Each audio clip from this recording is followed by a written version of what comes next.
Hey, I'm Tessa.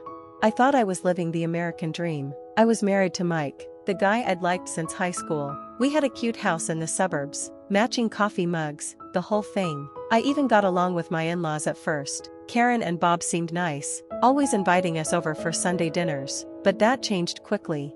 It started small, with Karen making little comments about my cooking. "Oh, Tessa, is this how you usually make pot roast?" she'd say. I thought she was just being a typical mother-in-law, but things got worse. Bob started questioning every decision Mike and I made, like suggesting Mike should work at his company instead of his current job. I tried to ignore it, thinking it was just normal in-law stuff, but I felt something was off. Then I got the big news. I was pregnant. I was thrilled and couldn't wait to tell everyone. Mike was over the moon, spinning me around in the kitchen. I thought this would bring us all closer, but when we told Karen and Bob, it felt like I'd announced I had the plague. Karen's smile got stiff, and Bob just grunted and stared at the TV. Mike didn't seem to notice, but I felt the atmosphere freeze. From that day, it felt like they were out to get me. Every visit and phone call brought criticism about my job, friends, and how I was preparing for the baby. Karen would question my food choices, and Bob would suggest I quit working because it was too stressful. It was driving me crazy, but Mike didn't see it or didn't want to. He'd say they were just trying to help or that I was being too sensitive. Things reached a breaking point at my baby shower, which Karen had insisted on hosting. When I walked in, it felt like I had crashed someone else's party. None of my friends were there, just Karen's bridge club and some distant relatives. "Surprise, dear. We thought this would be more appropriate," they said. I completely lost it. Right there in front of everyone, I laid into Karen, saying, "Appropriate? You mean boring and not about me at all. This is my baby shower, Karen, not your social club meeting." Mike quickly pulled me aside, looking embarrassed, and whispered, "Tessa, what's gotten into you?" "They're just trying to help."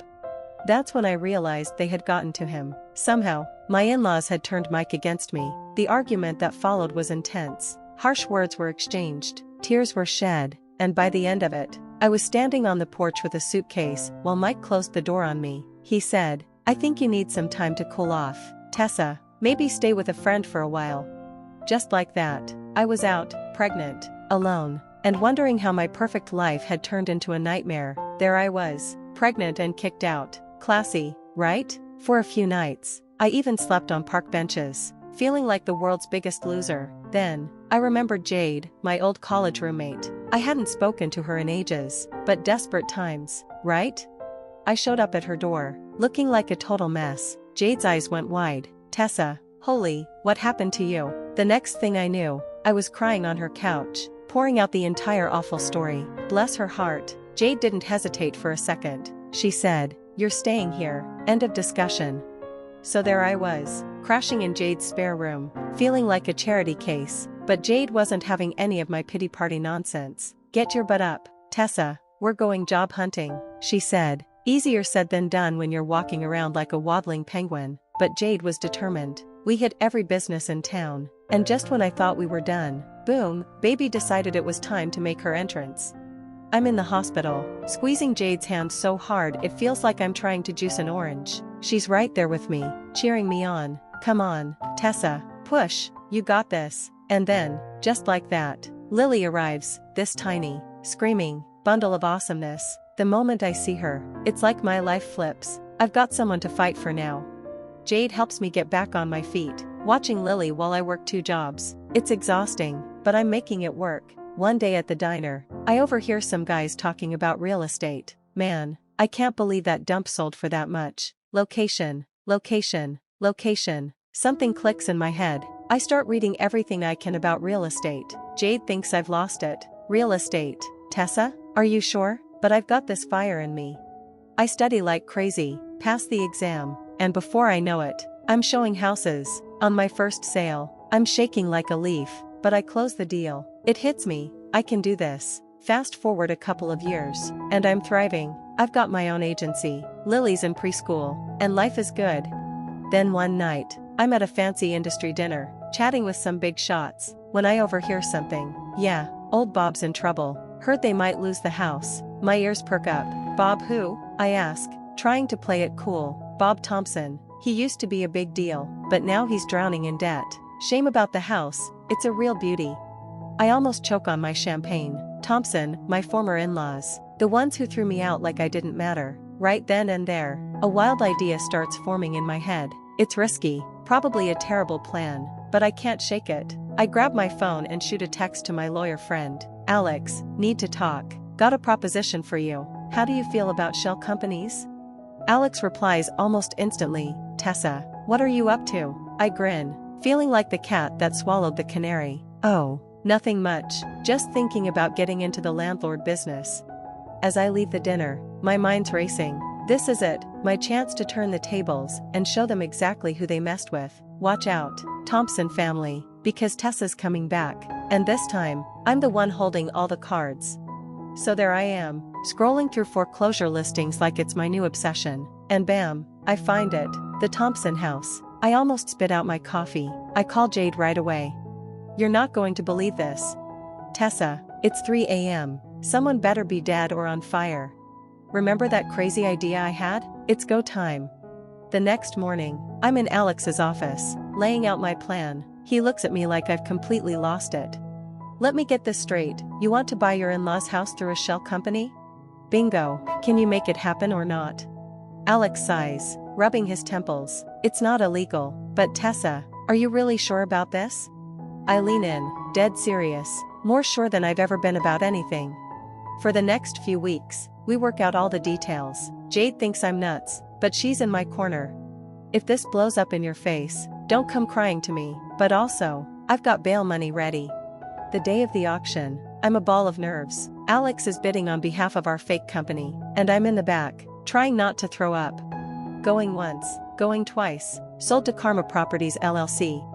I nearly pass out. Holy, we actually did it. The next few days are a whirlwind of paperwork, inspections, and all the boring stuff, but then, it's official, I now own the Thompson house. Jade's helping me prepare for the big reveal. She gives me a look and asks, you sure you want to do this, Tessa? It's not too late to back out. I look at myself in the mirror, power suit on, hair done, makeup perfect, war paint. I think with a grin, oh, I'm sure about this. It's time they learned who they're dealing with. I grab my briefcase, feeling like a boss. Inside, I've got the new lease agreement, terms so tight it'd make a loan shark blush. As I'm about to leave, Lily runs up, hugging my legs. Mommy, where are you going? I kneel down, looking her in the eye. Mommy's got some unfinished business, baby, but when I come back, we're going to celebrate big, be time. I kiss her forehead, then head out. In the car, I take a deep breath. This is it, the moment I've been waiting for. I pull up to the house, my old house. Memories flood back, both good and bad. For a second, I hesitate, but then I remember that night, standing on the porch, pregnant and alone. Game on. I stride up to the door, confidence oozing from every pore. I raise my hand to knock, a smile creeping across my face. Oh, this is going to be good. I knock, my heart pounding like a jackhammer. Karen opens the door, and her face shifts from confusion to shock faster than you can say, Karma. Tessa, what on earth are you doing here? I push past her, striding into the living room like I own the place, because, well, I do. Family meeting, now. Bob and Mike rush in, probably expecting the cops or something. The look on their faces when they see me, priceless. Mike stammers, what's going on? Tessa, what are you doing here? I slap the papers down on the coffee table. Meet your new landlord, boys and girls. The room explodes, Karen shrieking, Bob's face turns purple, and Mike, he just stands there, mouth hanging open like a fish. This is impossible, you can't do this, Bob bellows. Oh, but I can, and I did. Now let's talk about your new lease agreement. I lay it out for them, rent jacked up just under market value, no pets, no subletting, no changes without my express permission, the whole works. This is highway robbery, Karen screeches. No, Karen, this is business, something you should understand, given how you treated me. Mike finally finds his voice. Tessa, why are you doing this? I turn to him, all that old pain and anger bubbling up. You want to know why? Let me spell it out for you, Mike. I tell them everything, about the nights I slept in my car, the struggle to find work while pregnant, giving birth with only Jade by my side.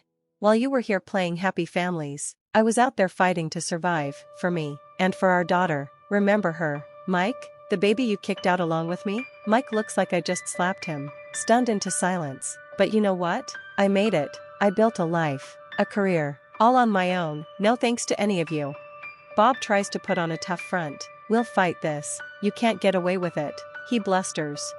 I laugh. And it feels good. Go ahead, try. But don't forget, I'm not just your landlord, I'm the realtor who knows every dirty little secret about this house, every code violation, every unpermitted renovation. One call from me, and this place is condemned faster than you can blink. Their confidence deflates like a popped balloon. They know they're beaten. So, here's how it's going to be. You follow the rules, and we won't have any problems. But if you cross me, you'll be out on the street before you can even say karma. I gather up my papers, feeling lighter than I have in years. As I reach the door, I turn back one last time. Oh, and Mike? Lily says hi. Not that you'd know what she looks like these days.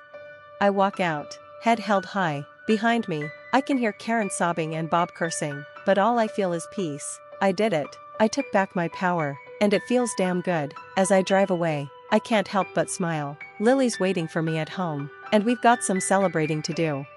Life's funny sometimes. They thought they were ruining me, but in the end, they made me stronger than ever. Watch out, world, Tessa's back, and she's taking no prisoners. Now, here's a question for you. Was Tessa justified in buying her in-laws' house and imposing those harsh rental terms? Or did she take it too far in her quest for revenge? After all, they kicked her out while she was pregnant, but she also separated a father from his child. Where's the line between justice and vengeance, and did Tessa cross it? Drop your thoughts in the comments. I'm really curious to hear what you think, and if this story fired you up, hit that like button and subscribe for more tales of revenge and justice. You won't want to miss what's coming next.